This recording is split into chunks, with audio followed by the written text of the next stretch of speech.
para conversar no tanto sobre lo positivo de la noticia, que de por sí es positiva, sino para entender cómo es que se negocia con laboratorios internacionales.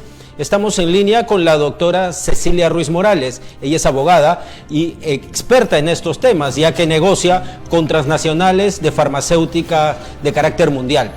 Buenas tardes, doctora Ruiz. Primero, ¿cómo recibe la noticia? Buenas tardes, Miguel. Ante todo, muchas gracias por esta invitación. Bueno, como bien dices tú, es una noticia positiva para el país. El hecho de contar con vacunas, por lo menos en una primera alternativa dentro de todo el conjunto de alternativas que tenemos en el mundo, constituye una buena noticia, ¿no? Pero, doctora Ruiz. Bueno, tenemos que entender que dentro de las posibilidades que ofrecen las distintas vacunas en el mundo, tenemos que entender de que esta vacuna china resulta una primera opción. Dentro de este contexto hay que entender también, son vacunas que evidentemente en su mayoría la parte más sensible viene siendo el tema de cómo vamos a garantizar a toda la población que acceda a vacunas el hecho de que sean absolutamente seguras, ¿no? Han escuchado primeras noticias del esquema de negociación que es, Miguel, hay una parte importante en el esquema de la contratación que justamente se analiza y es parte de las negociaciones sensibles el hecho de quién se va a responsabilizar a cualquier efecto secundario que pueda existir al usar estas vacunas. Entonces la gran pregunta es,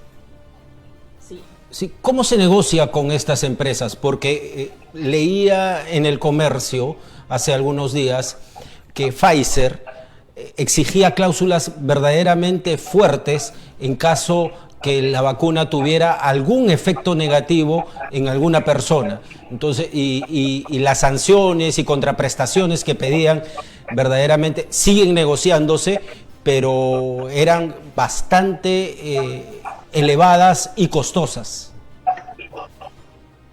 Sí, en su mayoría, como inicialmente venía explicándoles, estas son vacunas que evidentemente no han seguido todas las etapas que usualmente cualquier vacuna tenía que tener, que son 4 fases. En su mayoría, todas estas vacunas están viniendo de alguna manera analizadas hasta la culminación de la fase 3, y esto hace que necesariamente dentro del esquema de la negociación que hace el país con el laboratorio se pongan de acuerdo para poder establecer quién va a asumir estos riesgos, quién va a ser el responsable en caso haya determinados efectos, quién va a asumir esos costos. Evidentemente, en mi opinión, el gobierno en esta negociación, que aún todavía tenemos pocos detalles de esta negociación y de los alcances de esta contratación, habrá que saber si es que lo va a asumir el gobierno, lo va a asumir la empresa farmacéutica, cuál de estas dos partes es quien va a asumir. Usualmente, cuando sucede este tema de quién va a asumir los riesgos en un análisis completo, esto es, en un proceso de producción de las 4 fases, lo lógico es que la empresa farmacéutica asuma. Pero estamos ante condiciones bastante singulares en el mundo y todos sabemos que la vacuna realmente ha sido acelerada en todas sus etapas. En consecuencia, habría que analizar en qué condiciones se han suscrito este contrato para poder ver cuál de estas dos partes es quien va a asumir el riesgo.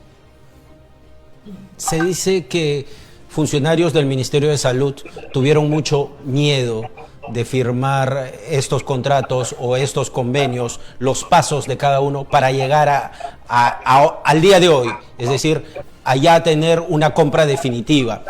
Y este miedo nos hace pensar en que, digamos, las trabas y la gestión por parte del funcionario público nacional todavía no está muy bien entendida para estos casos de emergencia. Bueno, para estos casos de emergencia, una de las alternativas siempre ha estado desde la ley de contrataciones, la compra del Estado versus la empresa privada, la compra directa. Está regulada la posibilidad siempre ha estado regulada desde la ley de contratación, ¿no? Que es diferente a las compras entre Estado a Estado o la compra cuando el Estado peruano encarga a un organismo internacional. Todas esas formas que estoy enunciando eran válidas para poder comprar vacunas. En este caso, del anuncio que se nos acaba de hacer al país, es una compra de Estado a empresa privada. Entonces, es medular conocer los detalles de esta negociación que ya terminó y culminó en un contrato. Y lo fundamental, saber cómo es que se han puesto de acuerdo para asumir los riesgos, quién va a ser el responsable y adicionalmente qué clase de garantías están mediando dentro de esta contratación en específico. En una negociación normal, sobre esas garantías, ¿qué tipo de garantías pide la empresa? Más o menos para hacernos una idea de que tal vez sea lo mismo ahora. De acuerdo. Usualmente en una contratación siempre los instrumentos financieros son los que van a acompañar a este tipo de negociación.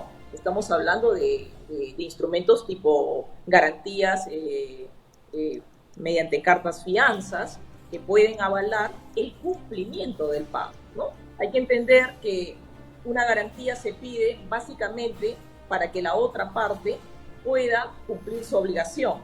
En este caso, en este tipo de contratos, de una parte está el Estado, que tiene el gran compromiso de pagar, y de otra parte, que es la empresa farmacéutica, tiene el compromiso de dotar al país de las dosis de vacuna que han contratado. En este caso, nosotros todos hemos escuchado a nuestro presidente que se nos habla de 38 millones de dosis. En consecuencia, el objeto del